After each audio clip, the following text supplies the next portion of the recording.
జాలించుకుంటారు, చప్పట్లు కొట్టించుకుంటారు. మరి ఏమే నీళ్ళు పాపం ఖమ్మం జిల్లా రైతులు ఏం పాపం చేసిండ్రు? 9కి 9 కాంగ్రెస్ పార్టీని గెలిపించుడే పాపమా? జిల్లాలో 3 మంత్రులు ఉండడమే శాపమా? ఏంది ఖమ్మం ప్రజలు చేసిన తప్పేంది అని నేను అడుగుతా ఉన్నా. ఎందుకు ఆ రైతుల్ని ఖమ్మం ప్రజల్ని ఇట్లా శిక్షిస్తూ ఉంది కాంగ్రెస్ పార్టీ అని అడుగుతా ఉన్నా. ఏమైంది ఖమ్మానికి? ఎందుకు ఇట్లా ఖమ్మం పట్ల మీరు ఇట్లా వివక్ష చూపుతా ఉన్నారు? మీకు రాజకీయ జీవితాన్ని ఇచ్చిన ఖమ్మం ప్రజలకు మీరిచ్చే బహుమానం ఇదేనా అని అడుగుతా ఉన్నా. మీకు 9కి 9 సీట్లు ఇచ్చి మీ ప్రభుత్వం ఏర్పడడానికి కారణమైన ఖమ్మం జిల్లా రైతులకు, ఖమ్మం జిల్లా ప్రజలకు ఈ కాంగ్రెస్ ప్రభుత్వం ఇచ్చే బహుమానం పంటలు ఎండబెట్టడమేనా? రైతుల్ని శిక్షించడమేనా? వరదలో కొట్టుకుపోయిన ఇళ్లకు ఈరోజు కూడా పూర్తిగా పరిహారం ఇవ్వలేదు. కొంతమంది కిరాయికున్నోళ్ళకు వస్తలేవు. ఇంకా కొంతమంది ఆ రోజు ఎన్యూమరేషన్కి వచ్చినప్పుడు పక్క బంధువుల ఇంటికి పోతే వాళ్లకు రానటువంటి పరిస్థితి ఉంది. మీరు ఇచ్చే 10,000 ఏ మూలకు చాలదు. అది కూడా ఇవ్వకుండా ఇవాళ ఖమ్మంలో ధర్నాలు అవుతూ ఉన్నాయి. ఆ ఇచ్చే 10,000 కోసం కూడా రోడ్ల మీదకి వచ్చి ఆర్తనాదాలు పెడుతున్నారు, ధర్నాలు చేస్తున్నారు, అడుగుతున్నారు. దరఖాస్తులు పెడితే కూడా ఈరోజు కూడా పూర్తిగా వారికి సహాయం అందని పరిస్థితి. సో ఇప్పటికైనా మేము ప్రభుత్వాన్ని డిమాండ్ చేస్తున్నాం.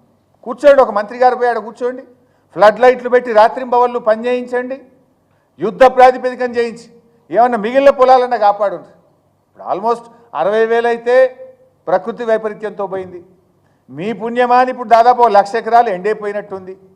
ఇంకో 1,00,000 ఎకరాలన్నా కాపాడాలంటే రాత్రింబవళ్ళు ఫ్లడ్ లైట్లు పెట్టి పనిచేసి ఆ కాలువ పనులు పునరుద్ధరించి ఆ రైతుల పొలాలు కాపాడండి అని చెప్పి ప్రభుత్వాన్ని మేము కోరుతా ఉన్నాం. మేము కూడా వెళ్తాం త్వరలోనే. మళ్ళీ బీఆర్ఎస్ పార్టీ తరఫున ఒక బృందం వెళ్ళి ఆ రైతులకు ధైర్యం చెప్తాం, రైతులకు భరోసా ఇస్తాం, జరుగుతున్న పనులను పరిశీలిస్తాం, ప్రభుత్వం మీద ఒత్తిడి పెంచుతాం, ఖమ్మం రైతులకు బలాన్ని ఇచ్చే ప్రయత్నం చేస్తాం. ఎందుకంటే ఇది కేవలం ప్రభుత్వ నిర్లక్ష్యం. ప్రకృతి వైపరీత్యం నీ చేతిలో లేదు, కానీ ఒక కాలువ గండి బూడ్చడానికి 22 రోజులు పడుతుందా అని నేను అడుగుతా ఉన్నా. ఈ రకంగా ఇది చాలా చాలా బాధకరం. ఎంతో బాధతో మాట్లాడుతున్నాం మేము. ఎందుకంటే ఈసారి రాష్ట్రంలో మంచి వర్షాలు పడ్డాయి. రాష్ట్రం అంతా ఇవాళ పచ్చగున్నది, ఎటు చూసినా బ్రహ్మాండమైన పొలాలు ఉన్నాయి. కానీ ఖమ్మం జిల్లా రైతులు మాత్రం కన్నీళ్లు పెట్టుకుంటున్నారు. ట్రాక్టర్లు పెట్టి ఇక రేపు వస్తాయో మాపు వస్తాయో అని ట్రాక్టర్లు పెట్టి కిరాయికి పెట్టి 5,000కు ఒక ట్యాంకర్ తెచ్చి ఆ పొలాలను, ఆ మిర్చి తోటలను తడుపుకుంటున్నారు. ఇక వస్తే కాపాడుకుందామని డీజిల్ పంపులు పెట్టి పక్కన కాలువల నుంచి కిలోమీటర్ 2 కిలోమీటర్ దూరం నుంచి రోజుకు 300-400 డీజిల్ పోసి వాళ్ళు నీళ్ళతో తడుపుకుంటున్నారు. ఇక కాలువ వస్తుందేమో అని అనుకుంటున్నారు. అట్లా కొన్ని వేల రూపాయలు ఖర్చు పెడుతున్నారు. డీజిల్ మీద 10,000 రూపాయలు, ట్రాక్టర్ల కిరాయిల మీద ఒక్కొక్క రైతు 10,000 రూపాయలు, జనరేటర్ల మీద 10,000 రూపాయలు ఖర్చు పెడుతున్నారు. అంటే వాళ్ళ ఆశలు చూసి చూసి అడియాశలు అవుతున్నాయి.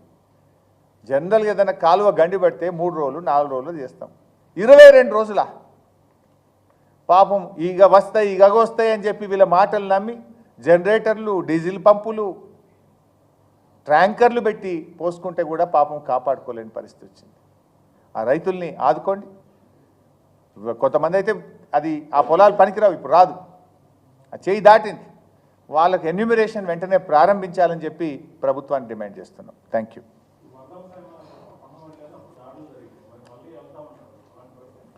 దాడులకు భయపడతామే మేము? బీఆర్ఎస్ పార్టీ మాది ఉద్యమ పార్టీ. కాంగ్రెస్ నీతి ఏందో ప్రజలు గమనిస్తలేరా? ఖమ్మంలో ఆ రోజు వరద బాధితులకు సాయం చేయడానికి మేము పోతే మా మీదనే దాడి చేసి మా మీదనే కేసు పెట్టారు. ఇప్పటి వరకు ఆ దాడి చేసిన మీద ఇంకా ఎఫ్ఐఆర్ కూడా కాలే. దాన్ని దాచిపెట్టి వేరే కేసులో మెర్జ్ చేసి చేతులు ఎత్తే ప్రయత్నం చేస్తున్నారు. But God is great. చూస్తలేము ఆంధ్రప్రదేశ్లో ఏమవుతుంది.